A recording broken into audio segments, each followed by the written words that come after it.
So guys હવે મને જાતે રસોઈ આવડી ગઈ છે થોડી થોડી ને બનાવું છું મસ્ત જો ચોળીનું શાક બનાવ્યું ને આજે હું બનાવવાની છું ગાજરનો હલવો જે આંટી પાસે શીખીશ પણ ખરા અને બનાવીશ પણ ખરા શ્યોર મને આવડી ગઈ રસોઈ કરતા પેલા કરતા ઘણી સારી બનાવું આજે હું બનાવીશ ગાજરનો હલવો કેવો બને એ કહીશ તમને રૂકો સો ગાઈઝ આમ ગાજર ફોલવાના સૌથી પહેલા 4 ગાજરનો બનાવીએ છીએ ત્યારે સૌથી પહેલા ગાજર ફોલવાના હવે આંટી શું કહેતી હતી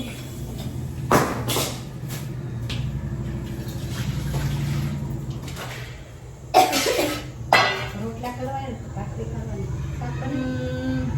શાક તો બની ગયું રોટલા કરવું કે ભાખરી રોટલા કરજો ને હું જ કરવા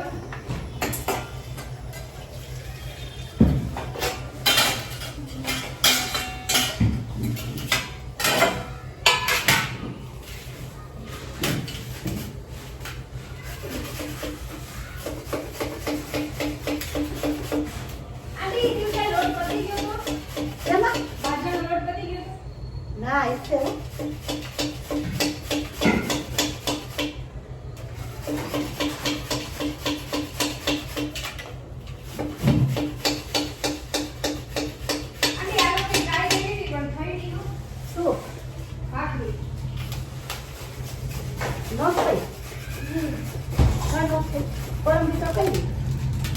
હા ટીંડોળિયા જેવી થાય તો બનાવો અત્યારે ખમણ ભૂખી જતા કેવી હે ભૂખી જો કેટલું કરવું કેટલી કરવી છે 2 નાખો જેટલો બીજો નાખો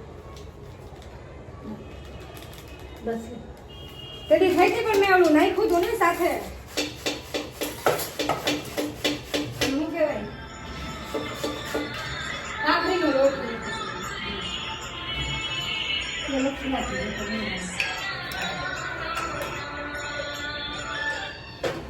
હા બોલો એ હા હા એ હા ના એમ તો હમણાં વેલી આવી ગઈ કે હા હા નક્કી છે ને અત્યારે શું બનાવવાનું ખાઈ ને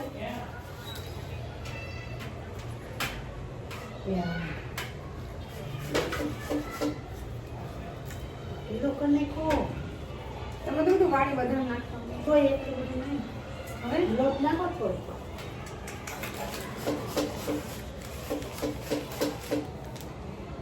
નાખો આટલું બસ બસ બસ બસ થોડી પાછું પાણી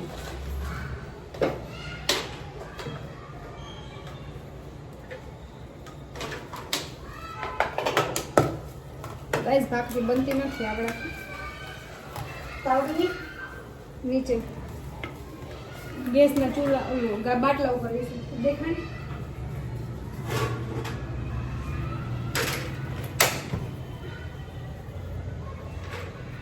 બધા ઢીલો થઈ ગયો મને બરાબર જ છે કિલો ના પછી એટલે ભાખરી બની છે બસ બસ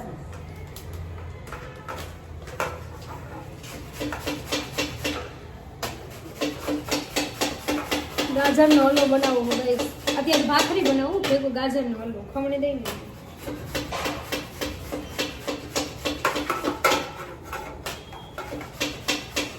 હાલો મસ્ત થઈ તો ગયું બસ તેલ નાખું ના ના ના નંદન તેલ વાળું કરી નાખી રોટ ભરી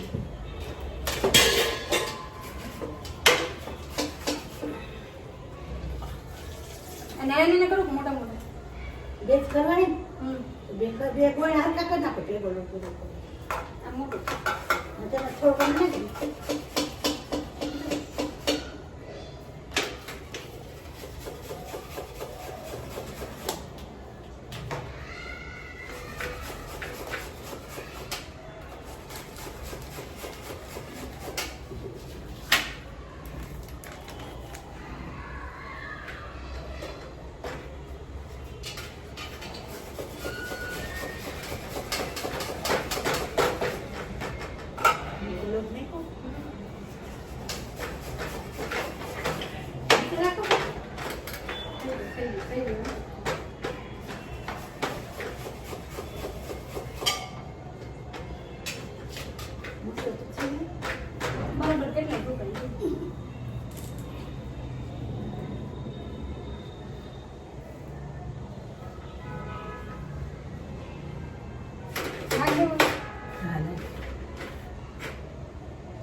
મસ્ત થયા છે.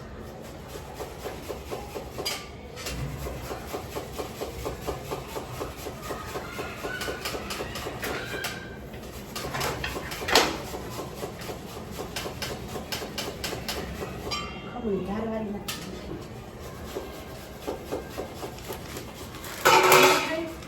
વાર ના મહેનત કરી.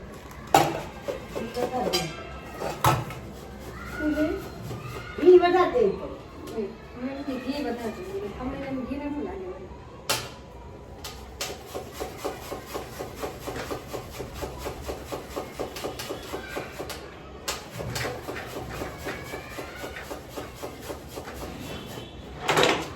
કડાઈ ધોઈ લીધી ને ધોઈ નાખું. કેમ કે આ ઈસ્ત્રીમાં બેસી જશે. એને આવી રીતે ખમણવાનું ગાજરને પહેલા. ગાજર ખમણી લીધા પછી શું થઈ નહીં કહું તો ઘી નાખો. એ ઘી નાખશું ને આપણે? હા નાખો. અત્યારે જ નાખવાનું? હા અચ્છા. એટલે દૂધ નાખ જોઈએ ને અમે દૂધ. દૂધ પછી પેલા ચમચો કે કાંઈક ઘી નાખો. છે ને એમાં ઘી કેટલું નાખો? ઘી ડબ્બો છે આવે. નાનો ડબ્બો તો લઈ લો.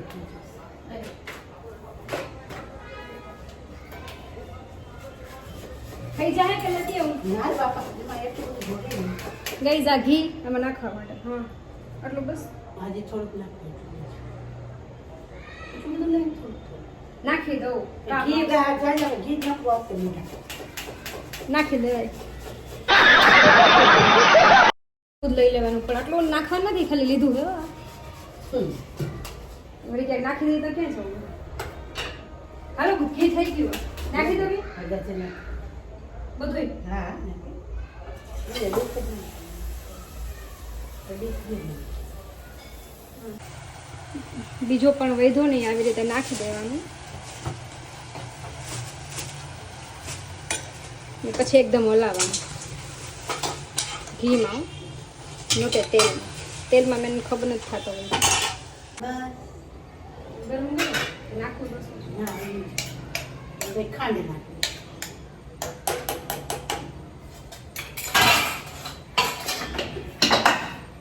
મીડિયમ ગયું વધારે ગયું નહીં, મીડિયમ ગયું. હા.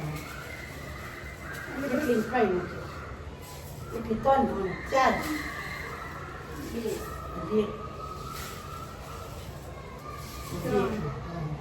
એટલું બધી ખાંડ? હા તો બોલ. ના ના મને બસ એ તો બેસવા માંડે ને તો હલાવજો. ગાઈસ આવી રીતના દૂધ એટલું નાખવાનું, ખાંડ નાખવાની 4 ગણી, ને પછી એકદમ હલાવવાનું. તૂટે એટલે થઈ ગયું બરાબર. ઓકે બેસવા દેવાનું.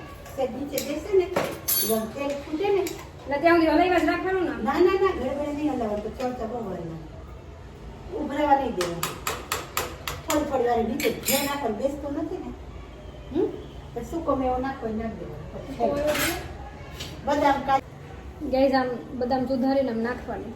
કાજુ પણ સુધારાય પણ મને જરાય નથી ભાવતા એટલે. પિસ્તા ને બદામ જ ભાવે. સમજાઈ ગયું ને હવે? ઘી છૂટે આવી રીતે બનાવાય. થોડીક બદામ સુધારીને થોડીક બદામ ખમણી નાખ. તો ગાઈસ આટલું ખમણાઈ ગયું છે અને બાકીનું હજી ખમણવાનું છે. ખબર નહીં કેવો થાય જોઈએ. ગાઈસ ખમણવામાં બહુ ધ્યાન રાખવાનું હો. 2 વાર મને લાગતા બચી ગયું. નકર મારી આખી ગાઈસ ખમણનું મસ્ત જ લાગે હે. જો બધું સારું જ લાગે, જે મજા આવે ખવાય પીવાય મોજ કરે. જો ગાઈસ સો ગાઈસ મારો ગાજરનો હલવો જો આવી રીતે અમે બનાવીએ છીએ ને રેડી થાય છે. હાલો તમારે બધાને ખાવું હોય તો. મેં દૂધ તો બરાબર નાખ્યું ને પ્રોપર. એક તો આમાં મેં બરાબર છે ને પેલું મને એમ થાય કે મેં બરાબર દૂધ વધારે નાખી દીધું, બળતું જ નથી. શું કરું? અને હવે છે ને થાય તો સારું, થાકી ગઈ ઊભીને. ગાઈસ મસ્ત સુગંધ આવી ગયો. ટુ મચ નાઇસ સ્મેલ આવી. મજા આવી ગઈ. હવે એમ થયું કે ગાજરનો હલવો બન્યો. હજી થોડોક બાકી છે. ફાઇનલી બની જાય એટલે તમને વિડીયો દ્વારા બતાવીશ. ગાઈસ આ ગાજરના હલવાએ થકવી દીધા હો ભાઈ. કેટલી વાર લાગે બનતા યાર. ટુ મચ થકવી દીધા એટલે બહુ થકવી દીધા. આ પણ ગયેલું શું કહેવાય ઘી છૂટવાનું નામ જ નથી લેતું હજી દૂધ જ છૂટ્યા કે દૂધ જ છૂટ્યા ગાઈઝ હવે તો બનવા આવ્યો છું થોડીક વારમાં જ બતાવું સો ગાઈઝ આ છે મારો ગાજરનો હલવો કેવો હે કહેજો કે મિસ્ટેક હોય તો પણ કહેજો આ ભાખરીને આ તો બે બનાવતા હતા એ તમને ખબર જ હશે આ હળદર